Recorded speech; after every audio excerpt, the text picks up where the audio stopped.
જય શ્રી કૃષ્ણ મિત્રો, મારી યુટ્યુબ ચેનલ પર તમારું સ્વાગત છે। આજે આપણે બનાવીશું કાઠિયાવાડી મકાઈનું શાક।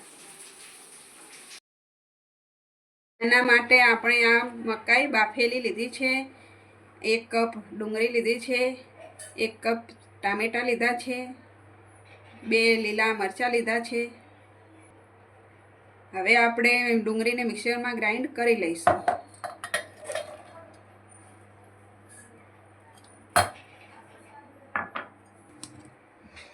આપણે ડુંગળીની ગ્રેવી સરસ તૈયાર થઈ ગઈ છે, એને એક બાઉલમાં લઈ લઈશું। આપણે ટામેટાને પણ ગ્રાઇન્ડ કરી લઈશું। આપણા ટામેટા ગ્રાઇન્ડ થઈ ગયા છે। ટામેટાને આપણે એક બાઉલમાં લઈ લઈશું। હવે આપણે પેન મૂકી દઈશું અને ગેસ ઓન કરી લઈશું અને શાક વઘારવા માટે આપણે 2 ચમચા તેલ એડ કરી દઈશું।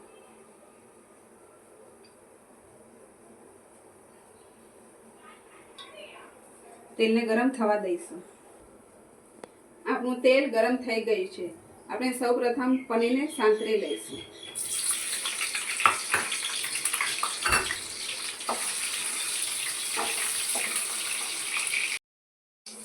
પનીરને આપણા ગોલ્ડન ફ્રાય થાય ત્યાં સુધી સાંતળશું। આપણું પનીર ગોલ્ડન ફ્રાય થઈ ગયું છે। આપણે પનીરને બહાર લઈ લઈશું।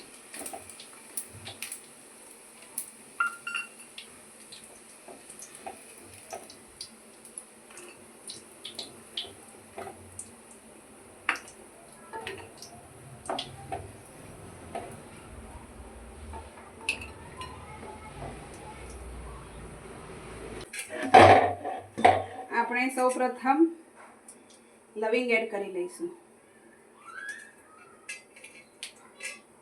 તજના ટુકડા એડ કરી લઈશું।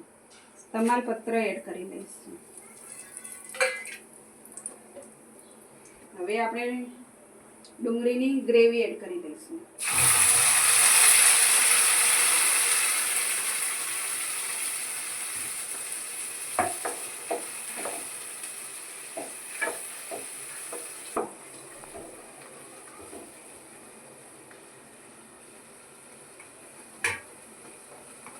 આપણે ટામેટાની ગ્રેવી એડ કરી લઈશું અને પાણી બળી જાય ત્યાં સુધી આપણે શેકવા દઈશું।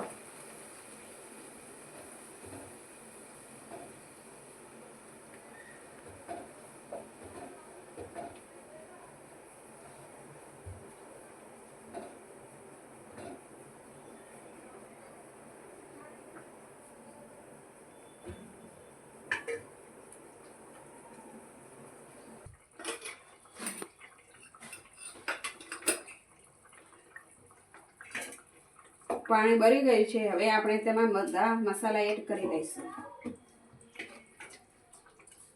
આપણે 1 ચમચી હળદર એડ કરીશું, અડધી ચમચી સૂકું લાલ મરચું એડ કરીશું, 1 ચમચી ધાણા જીરું એડ કરીશું,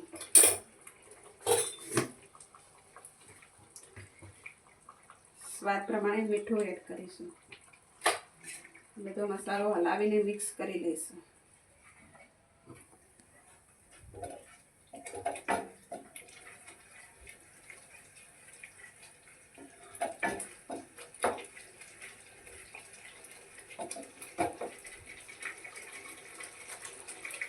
હવે આપણે જે પનીરને ફ્રાય કર્યું હતું એ પનીર એડ કરી લઈશું।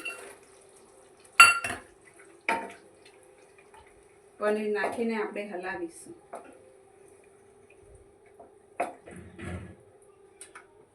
પાંચ મિનિટ સુધી રાખીશું। આપણે થોડી કસૂરી મેથી મસરીને એડ કરી દઈશું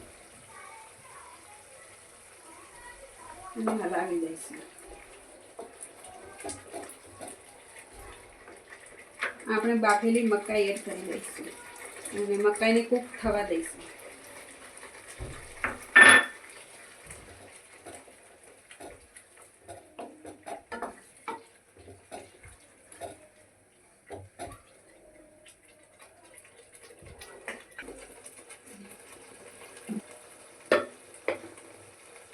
આપણે થોડો ગરમ મસાલો એડ કરી લઈશું અને 5 મિનિટ સુધી આપણે શાકને કૂક થવા દઈશું.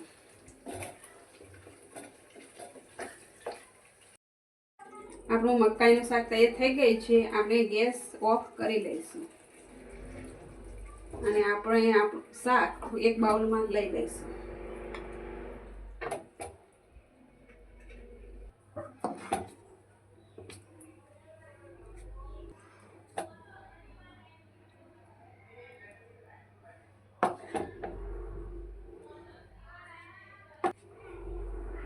આપણે થોડા ધાણા એડ કરી લઈશું.